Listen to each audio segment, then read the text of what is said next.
मैं एक फेलियर हूँ, मैं बहुत डिप्रेशन में हूँ, मेरे पास नौकरी नहीं, मुझे समझ नहीं आ रहा है अपनी ज़िंदगी में क्या करना है। ये सवाल लिटरली हर कोई अपने बुरे वक़्त में खुद से पूछता है। और आप ही क्या, कभी यही सवाल होंडा मोटर्स, जो आज दुनिया की सबसे बड़ी कंपनियों में से एक है, उसके फाउंडर सोइचिरो होंडा भी खुद से रोज़ किया करते थे। फ़र्क सिर्फ इतना था कि वो कभी नेगेटिव थॉट्स को खुद पर हावी नहीं होने देते थे, बल्कि वो तो इन थॉट्स को यूज़ करते थे अपने सक्सेस का रास्ता बनाने के लिए।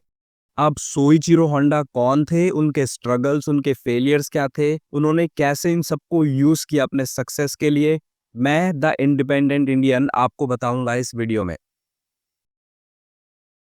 अब ये सब शुरू होता है 1938 में।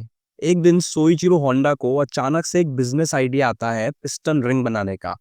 ये एक टाइप की मशीन होती है जो इंजन में ऑयल और हवा को लीक होने से रोकती है। सोइचिरो होंडा सोचते हैं कि अगर वो एक एडवांस्ड पिस्टन रिंग बनाकर टोयोटा कंपनी को बेच देंगे तो उनको टोयोटा बहुत सारा पैसा देगी, उनकी सारी फाइनेंशियल प्रॉब्लम्स खत्म हो जाएंगी, बहुत सारा फ्रीडम मिलेगा वगैरह वगैरह। बस इसी उम्मीद के साथ सोइचिरो पिस्टन रिंग बनाना शुरू कर देते हैं। उनको पिस्टन रिंग क्या होती है, कैसे बनती है, इस चीज की प्रीवियसली कुछ भी नॉलेज नहीं थी, लेकिन उनको अपने आप पर इतना कॉन्फिडेंस था कि वो फिर भी इसे बनाना स्टार्ट कर देते हैं। अब पिस्टन रिंग बनाने के लिए सोइचिरो बहुत मेहनत करते हैं, वो दिन रात एक कर देते हैं, वो अपनी सारी प्रॉपर्टी यहाँ तक कि अपने वाइफ की ज्वेलरी तक को गिरवी रख देते हैं इस प्रोजेक्ट को पूरा करने के लिए। हर दिन वो 20-20 घंटा इस प्रोजेक्ट पर काम कर रहे थे। न उनको खाने की याद रहती थी, ना सोने की। आस पड़ोस के लोग तो उनका जुनून देखकर उनको पागल तक समझने लग गए थे, लेकिन सोइचिरो अपना सारा फोकस सिर्फ पिस्टन रिंग को क्रिएट करने पर लगा रहे थे। अब फाइनली कई महीनों की कड़ी मेहनत के बाद वो पिस्टन रिंग बना देते हैं। अब सोइचिरो की खुशी का कोई ठिकाना नहीं था, उनको लग रहा था उनका सपना अब सच होने वाला है। लेकिन लाइफ इतनी आसान, इतनी प्रिडिक्टेबल होती कहाँ है। जैसे ही वो अपनी पिस्टन रिंग को लेकर टोयोटा कंपनी के पास जाते हैं, टोयोटा कंपनी के ऑफिशियल्स देखते ही उनकी पिस्टन रिंग उसे रिजेक्ट कर देते हैं, कहते हैं ये हमारे स्टैंडर्ड्स को मीट नहीं करती है। अब ये सोइचिरो के लिए एक बहुत बड़ा सेटबैक था, वो पूरी तरीके से टूट जाते हैं। उन्होंने अपना 100% दे दिया था इसे बनाने के लिए, फिर भी उनका काम रिजेक्ट हो गया। अब ज्यादातर लोग अगर अपना 100% एफर्ट लगाकर उनको रिजल्ट ना मिले तो वो क्विट कर देते हैं, लेकिन सोइचिरो होंडा ऐसे नहीं थे। वो पिस्टन रिंग कैसे बनती है सीखने के लिए दोबारा से स्कूल ज्वाइन करते हैं।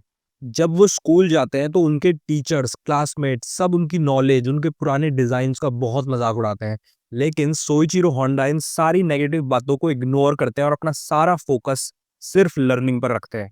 और फाइनली 2 साल की कड़ी मेहनत के बाद अपनी गलतियों को एनालाइज करके वो एक नई और बेहतर पिस्टन रिंग बनाते हैं।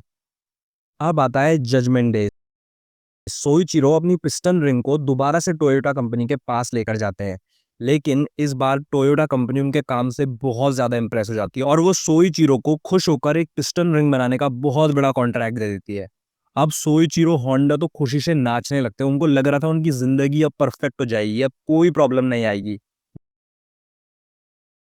1942 दुनिया में वर्ल्ड वॉर टू स्टार्ट हो जाती है, और जैसा कि हम जानते हैं कि जापान वर्ल्ड वॉर टू का एक बहुत इंपॉर्टेंट पार्ट था, इसीलिए जापान में पूरा युद्ध का माहौल छा जाता है, जिसके कारण पूरे देश में नेचुरल रिसोर्सेज की बहुत ज़्यादा कमी होने लगती है। अब टोयोटा कंपनी से मिले कॉन्ट्रैक्ट को पूरा करने के लिए सोइचिरो को पिस्टन रिंग्स की मास प्रोडक्शन करनी थी, जिसके लिए उनको एक बहुत बड़ी फैक्ट्री बनाने की ज़रूरत थी। लेकिन फैक्ट्री बनाने के लिए सबसे इम्पॉर्टेंट चीज़ थी कंक्रीट, जो वॉर के कारण जापानीज गवर्नमेंट ने सिर्फ मिलिट्री प्रोजेक्ट्स के लिए रिजर्व कर दी थी। अब सोइचिरो गवर्नमेंट से कई बार रिक्वेस्ट करते हैं कि उनको कंक्रीट दे दिया जाए, लेकिन जब सरकार नहीं मानती है तो सोइचिरो डिसाइड करते हैं कि वो खुद का ही कंक्रीट बनाएंगे। और वो लोकल मटेरियल्स जैसे मिट्टी, चूना, पत्थर एक्सेट्रा को यूज करके खुद का ही कंक्रीट बनाते हैं, जिसको फिर वो यूज करते हैं अपनी फैक्ट्री के कंस्ट्रक्शन को पूरा करने के लिए। लेकिन प्रॉब्लम अभी खत्म नहीं हुई थी। शहर में वॉर के चलते बमबारी स्टार्ट हो जाती है, जिसमें सोइचिरो की बनी नई फैक्ट्री पूरी तरह से तबाह हो जाती है। अब सोइचिरो, जो हर प्रॉब्लम को फिक्स करने के एक्सपर्ट थे, अपनी टीम को लेकर इस डैमेज को फिक्स कर ही रहे होते हैं कि तभी शहर में एक बहुत तेज अर्थक्वेक आता है और उनकी बची हुई फैक्ट्री को पूरी तरह से तबाह कर देता है, डिस्ट्रॉय कर देता है। इस इंसिडेंट से सोइचिरो होंडा पूरी तरीके से टूट जाते हैं, क्योंकि इतने सालों की मेहनत के बाद भी उनका सब कुछ अब जीरो हो गया था, उनकी पूरी फैक्ट्री धूल में मिल गई थी। थक हार कर फाइनली उनको अपना पिस्टन रिंग का बचा कुचा बिजनेस टोयोटा कंपनी को सेल करना पड़ता है। अब ना सोइचिरो के पास पैसा बचा था ना कोई आइडिया। वो सिर्फ पेशेंस के साथ एक अपॉर्चुनिटी का वेट कर रहे थे जो उनको पता भी नहीं थी कि शायद उन्हें मिलेगी कि नहीं। लेकिन भगवान के घर देर है अंधेर नहीं। फाइनली सोइचिरो को वो अपॉर्चुनिटी मिलती है। वॉर खत्म होने के बाद जापान की इकोनॉमिक कंडीशंस बहुत खराब हो गई थी। चारों तरफ सिर्फ गरीबी थी। नेचुरल रिसोर्सेज जैसे पेट्रोल डीजल की तो पूरे देश में शॉर्टेज हो गई थी। कंडीशन इतनी बुरी हो गई थी कि लोग अपनी कार चलाकर अपनी फैमिली के लिए खाना या जरूरत का सामान तक लेने नहीं जा पा रहे थे। सारे लोग ट्रैवलिंग करने के लिए नॉर्मल साइकिल यूज कर रहे थे। अब जहां सारे लोग इस सिचुएशन में पैनिक कर रहे थे, डर रहे थे, वहीं सोइचिरो होंडा इस सिचुएशन में भी बिजनेस बनाने की सोच रहे थे। फाइनली सोइचिरो होंडा को वो बिजनेस आइडिया आ जाता है। वो अपनी साइकिल पर एक छोटी सी मोटर फिट कर देते हैं, जिससे अब उनकी साइकिल बहुत कम फ्यूल में भी बड़ी बड़ी डिस्टेंस ट्रेवल कर पा रही थी। वो अपनी मोटराइज बाइक में जब घूम रहे थे तो आस पड़ोस के लोग उनको देखकर उनकी इन्वेंशन से इतने ज्यादा इंप्रेस हो जा रहे थे कि वो अपने लिए भी ऐसे ही मोटराइज बाइक बनाने के लिए सोइचिरो को कहने लगते हैं। और ऐसे शुरुआत होती है होंडा मोटर्स की। लेकिन कहानी में अभी एक ट्विस्ट बचा है। देखते ही देखते सोइचिरो होंडा को पूरे शहर से बहुत सारे ऑर्डर मिलने लगते हैं मोटराइज्ड बाइक के। उनको इतने ज़्यादा ऑर्डर आने लग गए थे कि उनके पास मोटर की शॉर्टेज होने लगी थी।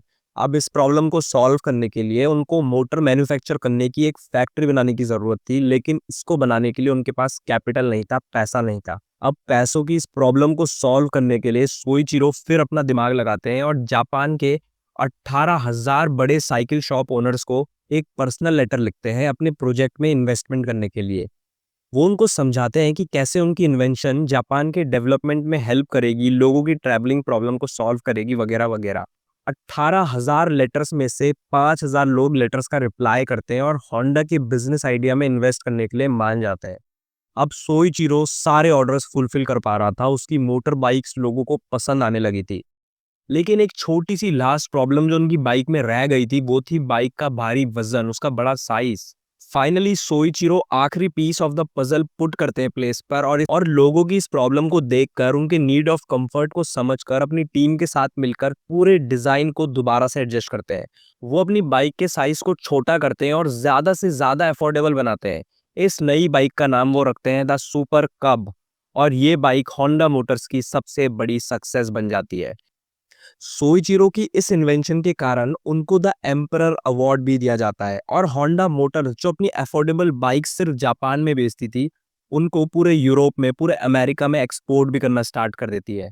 धीरे धीरे होंडा मोटर्स बाइक के साथ साथ कार भी बनाना शुरू कर देती है और देखते ही देखते एक छोटी सी फैक्ट्री से एक ग्लोबल ब्रांड बन जाती है। और जो कंपनी कभी अकेले सोइचिरो होंडा ने एक छोटी सी वर्कशॉप से स्टार्ट की थी, आज दुनिया में 2 लाख से भी ज्यादा लोगों को रोजगार देती है और दुनिया की सबसे बड़ी ऑटोमोबाइल्स कंपनियों में से एक मानी जाती है। इसीलिए never give up on your dreams. आपको अपॉर्चुनिटी जरूर मिलेगी, बस अपना पेशेंस आपको नहीं खोना है और हार्ड वर्क कम नहीं होने देना है।